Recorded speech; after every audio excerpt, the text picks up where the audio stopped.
Hi friends, మహాభారతంలో ఇంతకు ముందు కథలో హిడింబ తన అన్న చావును కళ్ళారా చూస్తుంది. కుంతీదేవి వెనుక భయంతో దాగి నిల్చుంటుంది. నువ్వు ఇంకా ఇక్కడే ఉన్నావా అంటూ భీమసేనుడు హిడింబ మీదకు వెళ్ళబోతాడు. కుంతీదేవి వారిస్తుంది.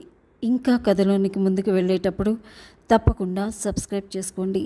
భీమసేన ఆడదాని మీద, అందులోనూ మనసు పడ్డ ఆడదాని మీద చేసుకుంటావా? తప్పు కదా అంటుంది కుంతి.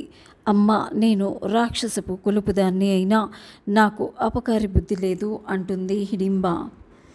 నా వల్ల మీకు మంచి జరుగుతుంది. నా అన్నను చంపిన నీ కొడుకుని నాకిచ్చి పెళ్లి చేయి అని హిడింబ కుంతీదేవి కాళ్ళ మీద పడుతుంది. కుంతీదేవి ఒత్తిడితో ధర్మరాజు అంగీకారంతో గాంధర్వ వివాహం చేసుకుంటాడు భీముడు. పగల ఎక్కడ తిరిగినా రాత్రి సమయానికి మీరిద్దరూ మా దగ్గరే ఉండాలి అని నియమం పెడతాడు ధర్మరాజు.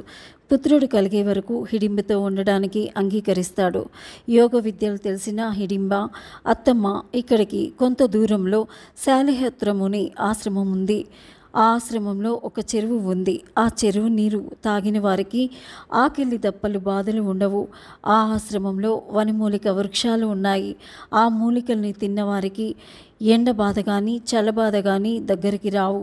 మీరు గనుక అంగీకరిస్తే మిమ్మల్ని అందరినీ అక్కడికి చేరుస్తాను అంటుంది హిడింబ. పాండవులందరూ చాలా సంతోషపడతారు. అంతేకాదు అత్తమ్మ, నాకు ఇంకా భవిష్యత్తు కూడా తెలుసు అంటుంది హిడింబ. అక్కడికి వెళ్ళిన తర్వాత మీరు ఏం చేయాలో, ఎక్కడికి వెళ్ళాలో నిర్ణయించి చెప్పడానికి ఒక మహర్షి మీ దగ్గరికి వస్తారు. తర్వాత కొన్ని రోజులకు నీ కొడుకులకు వివాహం జరుగుతుంది. మళ్ళీ మీకు రాజ్యం దొరుకుతుంది అని సూక్ష్మంగా భవిష్యత్తు చెప్తుంది. కుంతీదేవితో సహా పాండవులందరినీ ఒక్క నిమిషంలో శాలిహోత్రుని ఆశ్రమానికి చేరుస్తుంది హిడింబ. శాలిహోత్రముని పాండవులను ఆదరించి ఆతిథ్యమిస్తాడు. మహిమతో కూడిన నీటిని కడుపు నిండుగా త్రాగుతారు అందరూ. ప్రభావపూరితమైన వనమూలికల్ని తింటారు. అందరికీ కొత్త చైతన్యం వస్తుంది. హిడింబ గర్భవతి అయి ఒక మగ శిశువును కంటుంది.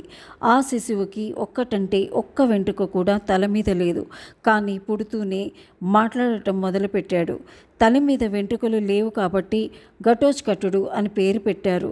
ఘటోత్కచుడు పుడుతూనే అనేక మాయా విద్యలు నేర్చుకుని పుడతాడు. ఆ అడవిలోని పిశాచాలు, భూతాలు అన్నీ కూడా ఘటోత్కచుడు చుట్టూ చేరుతాయి. ఘటోత్కచుడు భూతాల రాజు అవుతాడు. ఒకరోజు శాలిహోత్రుని ఆశ్రమానికి వేదవ్యాస మహర్షి వస్తాడు. అందరూ ఆయన కాళ్లకు నమస్కరిస్తారు. అందరినీ ఆశీర్వదిస్తాడు వ్యాస మహర్షి. ధర్మరాజా, నీకు జరిగిన ఆపద తెలిసి నేను ఇక్కడికి వచ్చాను. ఎవరికైనా పూర్వజన్మ కర్మఫలాన్ని అనుభవించక తప్పదు.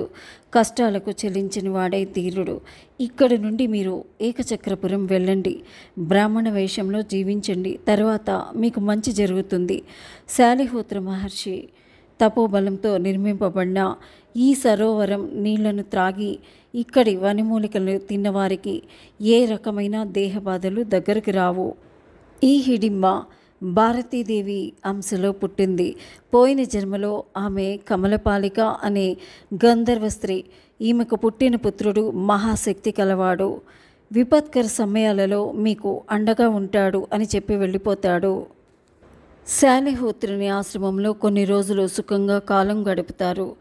తీరిక సమయంలో ఘటోత్కచుడు తన మాయా విద్యల్ని చూపించి వినోదం కలిగించేవాడు. నీటిలో నిప్పును పుట్టించేవాడు. నిప్పులో పూలను సృష్టించేవాడు. రాతి బండల చేత జగడం ఆడించేవాడు. ఇలా కొన్ని రోజులు గడిచాయి. ఒకనాటి రోజున అందరూ కూర్చుని ఉండగా ఘటోత్కచుడు తల్లితో పాటు వచ్చి అందరికీ నమస్కరిస్తూ, తండ్రులారా, మీరు ఏకచక్రపురానికి వెళ్ళవలసిన సమయం వచ్చింది. నేను కూడా ఒక మంచి ప్రదేశంలో ఒక పురాన్ని నిర్మించుకోవాలి అని అనుకుంటున్నాను. కామరూపులైన రాక్షస పిశాచి గజాలకు రాజునై ఉంటాను. నా తల్లిని నాతో తీసుకువెళ్తాను. మీరు నన్ను మనసులో తలుచుకుంటే చాలు, మీ ముందుకు వచ్చి వాలుతాను. నాకు నా తల్లికి సెలవిచ్చి పంపించండి అంటూ అందరి దగ్గర సెలవు తీసుకుని నైరుతి దిక్కుగా వెళ్ళిపోతాడు. పాండవులు కూడా ఏకచక్రపురానికి ప్రయాణమవుతారు. ఏకచక్రపురంలో ఒక బ్రాహ్మణుని ఇంట బ్రాహ్మణ వేషాలు ధరించి భిక్షావృత్తితో కాలం గడుపుతూ ఉంటారు. విధి నియమాన్ని మామూలు మనుషులే కాదు, దేవేంద్రాదులైనా భరించాల్సిందే, బ్రతకాల్సిందే. దేవత వరప్రసాదులై పుట్టి మహా దివ్యాస్త్రాలను పొందిన వీరులై ఉండి అంతటి మహనీయులే పోరాడే విలువగల ధీరులై ఉండి కూడా పాండవులు భిక్షా పాత్రలను చేతపట్టి భవతి భిక్షాం దేహి అంటూ ఇంటింటికి తిరుగుతారు. వ్యాస మహర్షి ఆజ్ఞ ప్రకారంగా పుత్రులు తెచ్చిన ఆహార ధాన్యాన్ని నుండి సగభాగం భీముడికి పెట్టి మిగిలిన సగభాగం అందరికీ వడ్డించేది కుంతీదేవి. బాధాకరమైన ఇంతటి కష్టంలో కూడా పాండవులు ఏనాడు దిగులుపడి ఎరగరు, ఏనాడు కూడా దైవాన్ని నిందించి ఎరగరు. విధి నియమంగా భావించి బ్రతుకుతారు. దుర్బలుడు కష్టానికి భయపడతాడు, సుఖానికి పొంగిపోతాడు. సుఖ దుఃఖాలను సమదృష్టితో చూసేవారికి ఏ కష్టము బాధ కలిగించలేదు. పరమేశ్వరుడు అంతటి వాడే కుబేరునికి మిత్రుడై ఉండి కూడా భిక్షమెత్తాడు కదా. ఇదే విధి నియమం.